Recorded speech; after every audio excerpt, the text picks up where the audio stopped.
देश भर में जो युवा साथी जो कर रहे हैं उसका असर ये है कि पिछले 2-3 महीनों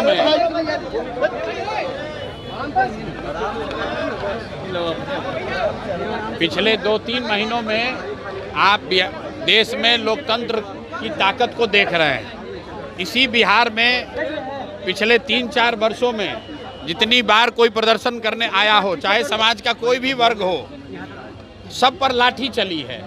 आज कम से कम लाठी चलाने से पहले सरकार या प्रशासन 2 बार सोच जरूर रहा है। ये लोकतंत्र की ताकत है और एक तरह से बेहतर बात है।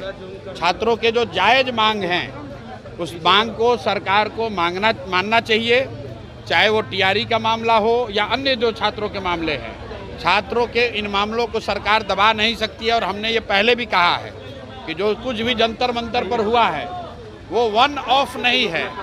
जो यहाँ पर शिक्षा व्यवस्था पूरे देश में शिक्षा का जो प्राइवेटाइजेशन हुआ है, कोचिंग संस्थाओं के जरिए व्यवसायीकरण हुआ है, उसके माध्यम से जो पेपर लीक हो रहा है और जो बड़े पैमाने पर बेरोजगारी है, इन तीनों 4 चीज़ों को अगर आप जोड़ेंगे तो युवाओं में एक बहुत बड़ा वर्ग है जो आज की व्यवस्था से खुश नहीं है। और अगर सरकार उनकी बातों पर गंभीरता से ध्यान नहीं करती है, कोर्स करेक्शन नहीं करती है, तो सड़कों पर छात्रों के आंदोलन आपको और आज ये देखने को मिलेंगे। शिक्षा मंत्री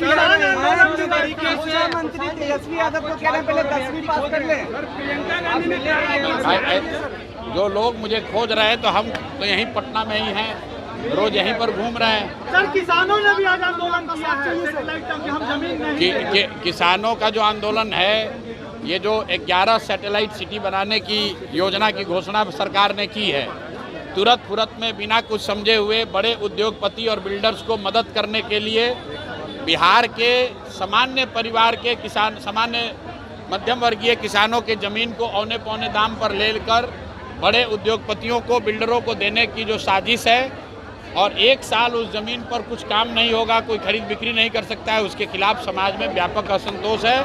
और ये हम जब ये सरकार कानून लेकर आई थी उस दिन से हम लोग कह रहे हैं कि ये बिहार में संभव ही नहीं है, सरकार इसको नहीं कर पाएगी, समाज में इससे असंतोष बढ़ेगा और बड़े पैमाने पर इस पर आंदोलन होगा। सरकार के लिए संभव नहीं है कि हजारों एकड़ ज़मीन अक्रॉस बिहार 11 बड़े शहरों के इर्द गिर्द इतनी महंगी ज़मीन, आपके पास सैलरी देने का पैसा नहीं, आप इतना ज़मीन एक्वायर कैसे करेंगे?